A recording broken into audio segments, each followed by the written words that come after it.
ശങ്കുട്ടിദാസ്, ഇപ്പോൾ ചൈനയുമായി നല്ല സഹകരണം, ചൈനയുമായി അതിർത്തി പ്രശ്നങ്ങളുണ്ട്, ആ പ്രശ്നങ്ങൾ അവിടെ നിൽക്കുന്നു. അതുമായി ബന്ധപ്പെട്ട് 21 സൈനികതല ചർച്ചകൾ ഇതിനകം നടന്നു കഴിഞ്ഞതാണ്. ആ വിഷയം അവിടെ നിൽക്കട്ടെ. അതോടൊപ്പം തന്നെ വാണിജ്യ സഹകരണം സാധ്യമാണ് എന്ന രൂപത്തിലാണ് ചൈനയുമായി ഇന്ത്യ ഇപ്പോൾ ചർച്ച നടത്തിക്കൊണ്ടിരിക്കുന്നത്.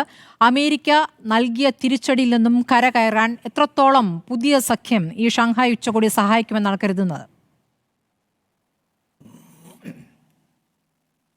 നോക്കൂ, നയതന്ത്രത്തിൽ പൊതുവെ പറയാറുണ്ട്, there are no permanent friends or enemies, there are only permanent interest. നമുക്ക് സ്ഥിരമായിട്ടുള്ള ശത്രുക്കളോ മിത്രങ്ങളോ ഇല്ല, നമുക്ക് സ്ഥിരമായിട്ടുള്ള താല്പര്യങ്ങൾ മാത്രമാണുള്ളത് എന്ന്. രാജ്യത്തിൻ്റെ താല്പര്യം ഉയർത്തിപ്പിടിക്കുക എന്നുള്ളതാണ് നയതന്ത്രത്തിൻ്റെ അടിസ്ഥാനപരമായിട്ടുള്ള പാഠം. അങ്ങനെ സ്വന്തം താല്പര്യം ഉയർത്തിപ്പിടിക്കാനുള്ള കരുത്ത് ആർജിച്ചിട്ടുള്ള, സ്വന്തം ശക്തി കൊണ്ട് നിലപാടുകൾ നിശ്ചയിക്കാൻ സാധിക്കുന്ന, എല്ലാവരോടും സൗഹൃദം ആഗ്രഹിക്കുന്ന, എന്നാൽ ആരോട് വേണമെങ്കിലും പിണങ്ങാനും ശേഷിയുള്ള ഒരു പുതിയ രാജ്യമായി നമ്മൾ മാറിക്കഴിഞ്ഞു. ആ കരുത്ത് നമ്മൾ ആർജിച്ചു കഴിഞ്ഞു എന്നുള്ളതാണ് പുതിയ സാഹചര്യങ്ങൾ വ്യക്തമാക്കുന്നത്.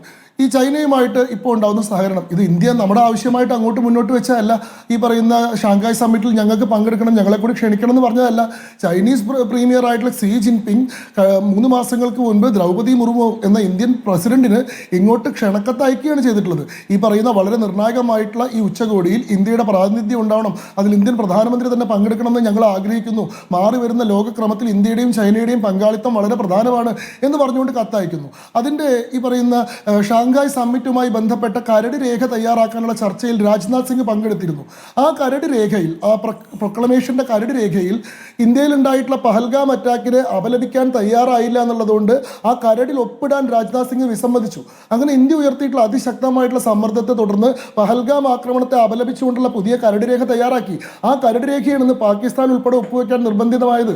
ഇന്ന് ഇന്ത്യയും ചൈനയും റഷ്യയും സംയുക്തമായിട്ട് ആ സമ്മേളനത്തിൽ പഹൽഗാം ആക്രമണത്തെ അപലപിക്കുമ്പോൾ, അതിൽ പാകിസ്ഥാന്റെ ഹീനമായിട്ടുള്ള നടപടിയെ തുറന്നു കാണിക്കുമ്പോൾ അവിടെ ലജ്ജിതരായി നിൽക്കുന്ന പാകിസ്ഥാനെ നമ്മൾ കാണുന്നുണ്ട്. ശരിയാണ്, ചൈനയുമായിട്ട് നമുക്ക് സംഘർഷങ്ങൾ ഉണ്ടായിട്ടുണ്ട്. എന്നാൽ സംഘർഷങ്ങൾ ലഘൂകരിക്കാനുള്ള ശ്രമങ്ങൾ അങ്ങ് പറഞ്ഞതുപോലെ തന്നെ കഴിഞ്ഞ 21 വട്ടമുള്ള ചർച്ചകളിലൂടെ നടന്നിട്ടുണ്ട്. 2020 ശേഷം പിന്നെ ഇന്ത്യയും ചൈനയും തമ്മിൽ മിലിറ്ററി എസ്കലേഷൻസ് ഉണ്ടായിട്ടില്ല. 2020 ജൂൺ മുതൽ 2021 ഫെബ്രുവരി നിന്നിട്ടുള്ള ഗാൽവാൻ സ്റ്റാൻഡ് ഓഫിന് ശേഷം വളരെ നല്ല തരത്തിലുള്ള നയതന്ത്ര ഇടപെടലുകളിലൂടെ പ്രശ്നങ്ങൾ പരിഹരിക്കാൻ നമ്മൾ ശ്രമിച്ചിട്ടുണ്ട്. നമ്മുടെ ജവാന്മാർ അവിടെ നഷ്ടപ്പെട്ടിട്ടുണ്ട്, 20ഓളം ഇന്ത്യൻ ജവാന്മാർ നഷ്ടപ്പെട്ടിട്ടുണ്ട്. അതേസമയം ചൈനയുടെ 50ഓളം സൈനികർ നഷ്ടപ്പെട്ടിട്ടുണ്ട് എന്ന് US ഇന്റലിജൻസ് ഏജൻസികൾ ഉൾപ്പെടെ പറഞ്ഞിട്ടുണ്ട്. രണ്ടു കൂട്ടർക്കും നഷ്ടങ്ങൾ ഉണ്ടായിട്ടുണ്ട്. പക്ഷേ ആ നഷ്ടങ്ങളെ അവിടെ മാറ്റി വെച്ചുകൊണ്ട് പുതിയ കാലത്തിൻ്റെ വെല്ലുവിളികളെ നേരിടാൻ ഒന്നിച്ചു നിൽക്കേണ്ടത് ആവശ്യമാണെന്നുള്ളൊരു തിരിച്ചറിവ് ഉണ്ടാവുന്നുണ്ട്. 2024 ഇന്ത്യയും ചൈനയും തമ്മിൽ പെട്രോളിംഗ് അഗ്രിമെന്റ് ഏർപ്പെട്ടു. ആ പെട്രോളിംഗ് അഗ്രിമെന്റിൽ പറയുന്നത് pre-2020 കണ്ടീഷൻസ് പുനഃസ്ഥാപിക്കണം എന്നുള്ളതാണ്. ഗാൽവാൻ ഉൾപ്പെടെ ദാങ്ചുങ് ഉൾപ്പെടെയുള്ള സംഘർഷ മേഖല പ്രദേശങ്ങളിൽ 2020 മുമ്പെയുള്ള ക്രമം പുനഃക്രമീകരിക്കണമെന്നാണ് പറയുന്നത്. ഇന്നിപ്പോൾ അവിടെ ചൈനയിൽ പോയി സംസാരിക്കുമ്പോൾ നരേന്ദ്രമോദി പറയുന്നത് എന്താണ്? മിലിറ്ററി ഡീഎസ്കലേഷനെ പറ്റിയിട്ട് നരേന്ദ്രമോദി പറയുന്ന സമയത്ത് ചൈനീസ് പ്രീമിയർ ആയിട്ടുള്ള സി ജിൻപിങ് പറയുന്നത് India is not just rival, they are a partner എന്നാണ്. ഇന്ത്യ ഞങ്ങളുടെ എതിരാളിയല്ല, ഇന്ത്യ ഞങ്ങളുടെ സഖ്യകക്ഷിയാണ് എന്ന് ചൈന പറയുന്ന നിലയിലേക്ക് കാര്യങ്ങൾ മാറിയിട്ടുണ്ട്. അപ്പോൾ നോക്കൂ, അമേരിക്ക ഉയർത്തുന്ന ഭീഷണിയെ അതിശക്തമായി നേരിടാൻ, പുതിയ സഖ്യങ്ങൾ നിർമ്മിക്കാൻ, പുതിയ സൗഹൃദങ്ങളുടെ ബലത്തിൽ പുതിയ പന്ഥാവുകളിലേക്ക് മുന്നേറാൻ ശേഷിയുള്ള ഒരു രാജ്യമായിട്ട് ഭാരതം മാറുന്നു. നരേന്ദ്രമോദിയുടെ തന്നെ ഭാഷ കടമെടുത്ത് പറഞ്ഞാൽ ഏ നൈ ഭാരത് ഹേ, ഏ ഭാരത് കിസി കെ സാമനെ ഭി ജുക്കേഗ നഹി, ഇത് ആരുടെ മുന്നിലും തലകുനിക്കാത്ത പുതിയ ഭാരതമാണ്. ഇത് PL 480 കരാറുണ്ടാക്കിയിട്ട് ഇന്ത്യയിലെ ഭക്ഷ്യപ്രതിസന്ധി പരിഹരിക്കാൻ വേണ്ടി അമേരിക്കയിൽ നിന്ന് ഗോതമ്പ് ഇറക്കുമതി ചെയ്യാൻ വേണ്ടി കാത്തുകെട്ടിയിരുന്ന നെഹ്റുവിൻ്റെ ഭാരതമല്ല.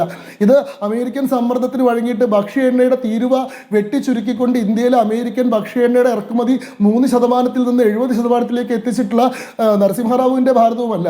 ഇത് പല ഘട്ടങ്ങളും അമേരിക്കയ്ക്ക് മുന്നിൽ ഇന്ത്യ തലകുനിച്ചു, അതായത് മോദി തലകുനിപ്പിച്ചു എന്ന രൂപത്തിലുള്ള പ്രതികരണങ്ങളും അനുഭവങ്ങളും നമ്മുടെ മുന്നിലുണ്ടല്ലോ. അങ്ങ് പറഞ്ഞതുപോലെ തന്ത്രപരമായ ബന്ധമായിരിക്കണം, പെർമനന്റ് ഫ്രണ്ട്സ് അല്ല ആരും. പക്ഷേ ട്രംപ് ഒരു ഫ്രണ്ടാണെന്ന് പറഞ്ഞുകൊണ്ട് ട്രംപിൻ്റെ പ്രചാരണത്തിനായി പോയി ഇന്ത്യയിൽ ഇതുവരെ ഒരു പ്രധാനമന്ത്രിമാരും അങ്ങനെ ചെയ്തിട്ടില്ല. അപ്പോൾ രാജ്യത്തിൻ്റെ മുൻപുള്ള സമീപനങ്ങളിൽ നിന്ന് വ്യത്യസ്തമായി അവിടെ ട്രംപിന് വേണ്ടി പ്രചാരണത്തിനടക്കം പോയ പ്രധാനമന്ത്രിയാണ്. ഇന്നിപ്പോൾ തിരിച്ചറിവിലേക്ക് എത്തുകയാണ്. ട്രംപിൻ്റെ ഭ്രാന്തൻ നയങ്ങൾക്കെതിരെ തുറന്ന് പ്രതികരിക്കാൻ ജയശങ്കറിനടക്കം തയ്യാറാകേണ്ട സാഹചര്യം വന്നിരിക്കുകയാണ്. നമുക്കറിയാമല്ലോ നമ്മുടെ ഇന്ത്യക്കാരെ ചങ്ങലക്കിട്ട് തിരിച്ചയച്ച സാഹചര്യം. അതിനുശേഷവും പ്രതികരിക്കാൻ തയ്യാറല്ല. ഏറ്റവും ഒടുവിൽ ഇന്ത്യക്ക് പ്രതികരിക്കേണ്ടി വന്നപ്പോഴാണ് ഈ പെഹൽഗാമിന് ശേഷം നടന്ന നമ്മുടെ തിരിച്ചടിയിൽ ശേഷം നമ്മൾ വെടിനിർത്തിയത് ട്രംപിൻ്റെ ഇടപെടൽ കൊണ്ടാണെന്ന് ട്രംപ് ഇങ്ങനെ പൊങ്ങച്ചം പറഞ്ഞുകൊണ്ടേയിരിക്കുകയായിരുന്നു. അവസാനം ഗതികെട്ടല്ലേ ഇന്ത്യ പ്രതികരിച്ചത്? ഇതൊന്നും പതിവില്ലാത്തതല്ലേ? ഇതിപ്പോൾ നമ്മൾ വരുത്തി വെച്ചതാണോ എന്നൊരു ചോദ്യം കൂടിയുണ്ട് ശങ്കുട്ടിദാസ്. നോക്കൂ ശ്രീമതി സ്മൃതി, ട്രംപ് ഇന്ത്യക്ക് അനുകൂലമായ നിലപാട് സ്വീകരിച്ചിരുന്ന സമയത്ത് ഇന്ത്യയും അമേരിക്കയും സ്ട്രാറ്റജിക് പാർട്ട്നേഴ്സ് ആയിരുന്ന സമയത്ത് അമേരിക്കയുമായിട്ട് നല്ല ബന്ധം നിലനിർത്താൻ നരേന്ദ്രമോദി ശ്രമിച്ചിട്ടുണ്ട്. എന്നാൽ ട്രംപിന്റെ നിലപാടുകൾ ഇന്ത്യക്ക് വിരുദ്ധമായി വരുന്നു, അത് ഗ്ലോബൽ സ്റ്റേജിൽ ഇന്ത്യയെ അപകീർത്തിപ്പെടുത്തുന്ന നിലയിലേക്ക് വരുന്നു എന്ന് പറഞ്ഞപ്പോൾ ഈ ട്രംപിന്റെ ട്രേഡ് ത്രെട്ട് ബ്ലഫിനെ പോലും വെല്ലുവിളിക്കാൻ ധൈര്യം കാണിച്ചിട്ടുള്ള നരേന്ദ്രമോദി ഉണ്ട്. ഇന്ന് ഇന്ത്യക്കെതിരെ ട്രംപ് തിരിഞ്ഞ സമയത്ത് ട്രംപിന്റെ കൂടെ നിൽക്കുന്ന ആരാണ്? ഇന്ത്യയുടെ എക്കോണമി ഒരു ഡെഡ് എക്കോണമിയാണ് എന്ന അസംബന്ധം ട്രംപ് വിളിച്ചു പറയുമ്പോൾ ഇന്ത്യയിലെ എല്ലാ രാഷ്ട്രീയ പാർട്ടിക്കാരും രാഷ്ട്രീയത്തിന് അതീതമായി അതിനെ തള്ളി പറയുമ്പോൾ ട്രംപ് പറഞ്ഞത് ശരിവെക്കാനും ട്രംപ് പറഞ്ഞതിനെ കൂടുതൽ കയറ്റി പറയാനും തയ്യാറായിട്ടുള്ളത് രാഹുൽ ഗാന്ധിയാണ്. ഇപ്പോഴും ഇന്ത്യ ചൈനയിൽ പോയിട്ട് ഈ പറയുന്ന ഷാങ്ഹായ് സമ്മിറ്റിൽ പങ്കെടുക്കുന്ന സമയത്ത് അത് കരിദിനമായിട്ട് ആചരിക്കണമെന്ന് പറയുന്ന, ഇന്ത്യ അമേരിക്കയോട് വിധേയപ്പെട്ട് നിൽക്കണമെന്ന് പറയുന്നത് ആരാണ്? അത് കോൺഗ്രസ് പാർട്ടിയാണ്. അത് പാകിസ്ഥാനുമായി ബന്ധപ്പെട്ട വിഷയത്തിലാണ്. അത് ശങ്കുട്ടിദാസ്, പാകിസ്ഥാനെ സഹായിക്കുന്നത് ചൈനയാണെന്ന വിഷയത്തിലാണ് ഈ തലകുനിക്കൽ വാചകം വരുന്നത്. അതിൽ ഒരു ന്യായീകരണം കൂടി വേണ്ടതല്ലേ, വിശദീകരണം കൂടി വേണ്ടതല്ലേ?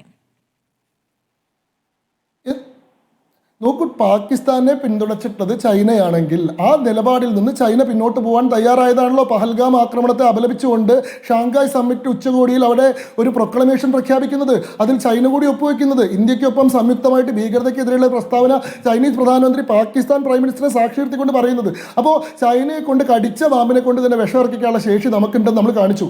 എന്നാൽ അമേരിക്കയുടെ കാര്യത്തിൽ നമ്മൾ സ്വീകരിച്ചുള്ള നിലപാട് എന്താ? അമേരിക്ക നമ്മളെ നിരന്തരമായിട്ട് ലോകത്ത് മുഴുവൻ പറഞ്ഞുകൊണ്ട് നടന്നിരുന്നത് ഇന്ത്യയും പാകിസ്ഥാനും തമ്മിലുള്ള പ്രശ്നം പരിഹരിച്ചത് ഞങ്ങളാണ്. നമ്മൾ പറഞ്ഞിട്ടുള്ളത് ബൈലാറ്ററൽ ആയിട്ടുള്ള സംസാരം മാത്രമേ ഉള്ളൂ, മൂന്നാമത്തെ ആരും അതിൽ ഇടപെടിക്കില്ല എന്നുള്ളതാണ്. ഇതിനെ വെല്ലുവിളിച്ചുകൊണ്ട് ഞാനാണ് ഇടപെടിച്ചത്, ഞാൻ അവർക്ക് ട്രേഡ് ചെയ്യില്ല എന്നുകൊണ്ട് അവരെ ഭീഷണിപ്പെടുത്തി എന്ന് പറഞ്ഞു. അങ്ങനെ പറഞ്ഞപ്പോൾ നിങ്ങളുടെ ട്രേഡ് വേണ്ട, നിങ്ങളുടെ ട്രേഡ് ഇല്ലെങ്കിൽ ഞങ്ങൾക്കൊരു ചുക്കും ഇല്ലെന്ന് പറയാനുള്ള ധൈര്യം കാണിച്ചുകൊണ്ട് അമേരിക്കയുമായിട്ടുള്ള ഈ പറയുന്ന 50% തീരുവ ഏർപ്പെടുത്തിയിട്ടുള്ള വിഷയത്തിലൊരു ചർച്ചയ്ക്ക് പോലും തയ്യാറാവാതെ, ട്രംപ് 4 തവണ ഫോൺ വിളിച്ചപ്പോൾ എടുക്കാൻ പോലും തയ്യാറാവാതെ, ബെഗിംഗ് ബൗളുമായിട്ട് അമേരിക്കയ്ക്ക് മുന്നിൽ പോയി മുട്ടുകുത്താൻ തയ്യാറാവാതെ സ്വന്തം വഴിവെട്ടി മുന്നോട്ട് പോവാണ് ഭാരതം.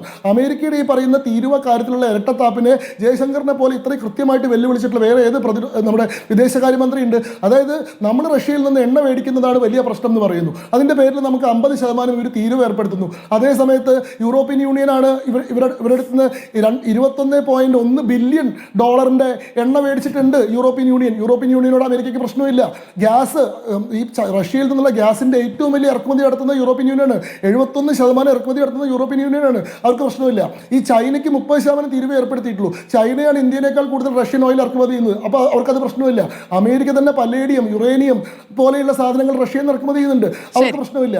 ഈ ഉക്രൈന് കൊടുത്തതിനേക്കാൾ വലിയ സാമ്പത്തിക സഹായം എണ്ണ ഇറക്കുമതിയിലൂടെ യൂറോപ്യൻ യൂണിയൻ റഷ്യക്ക് കൊടുത്തിട്ടുണ്ട്, അത് ഇവർക്ക് പ്രശ്നമില്ല. ഇവരുടെ പ്രശ്നം ഈ റഷ്യയിൽ നിന്ന് എണ്ണ ഇറക്കുമതിയൊന്നുമല്ല, ഇന്ത്യയുടെ വർദ്ധിച്ചു വരുന്ന ഗ്ലോബൽ സ്റ്റേച്ചറാണ്. ലോകത്തെ ഒരു നിർണായക സാമ്പത്തിക ശക്തിയായിട്ട് ഈ ഡെഡ് എക്കോണമി എന്ന് പറഞ്ഞിട്ട് ഇപ്പോൾ നോക്കുക, അവസാനത്തെ കണക്കിൽ ഇന്ത്യ 7.8% ആണ് GDP റൈസ്.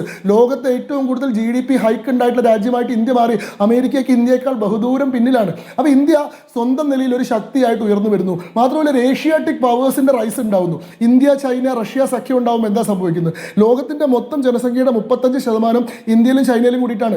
ഇന്ത്യയുടെയും ചൈനയുടെയും ജനസംഖ്യ എടുത്തു കഴിഞ്ഞാൽ ആകെയുള്ള 800 കോടി ജനങ്ങളിലെ 280 കോടി ആൾക്കാരും ഇവിടെ നിൽക്കുകയാണ്. ഈ സഖ്യത്തിലേക്ക് റഷ്യയും ജപ്പാനും കൂടി വന്നു കഴിഞ്ഞാൽ മൊത്തം ലോക ട്രേഡിൻ്റെ 20% നിയന്ത്രിക്കുന്ന ഒരു ശക്തിയായിട്ട് ഇത് മാറുന്നുണ്ട്. ഈ സഖ്യത്തെ തകർക്കാനുള്ള അമേരിക്കൻ അജണ്ടയ്ക്ക് കുഴലൂതുകയാണ് ഇന്ത്യയും ചൈനയും തമ്മിൽ പുതിയ കാലത്ത് ഉണ്ടാവുന്ന സഖ്യത്തിനെതിരെ സംസാരിക്കുമ്പോൾ കോൺഗ്രസ് ചെയ്യുന്നത്. അവരുടെ താല്പര്യം എന്താ എന്നുള്ളത് വളരെ കൃത്യമാണ്. ഇന്ന് അമേരിക്കയിലെ ട്രംപിന്റെ ഉപദേഷ്ടാവ് എന്താ പറഞ്ഞത്? റഷ്യയിൽ നിന്ന് എണ്ണ മേടിക്കുന്ന ഇന്ത്യയിലെ ബ്രാഹ്മണരെ സഹായിക്കാനാണെന്നുള്ളതാണ്. ഇത് ആരുടെ വാദമാണ്? ഈ ബ്രേക്കിംഗ് ഇന്ത്യ അജണ്ട. ഇന്ത്യക്കുള്ളിൽ അമേരിക്കൻ നരേറ്റീവുകൾ ജാതിയുടെയും സംസ്ഥാനത്തിൻ്റെയും ഭാഷയുടെയും പ്രാദേശികതയുടെയും അടിസ്ഥാനത്തിൽ ഏർപ്പെടുത്താൻ നോക്കുന്നത് ആരുടെ നരേറ്റീവ് ഏറ്റെടുത്തുകൊണ്ടാണ് സാമാന്യ ബുദ്ധിയുള്ള മനുഷ്യർക്കൊക്കെ മനസ്സിലാവുന്നുണ്ട്.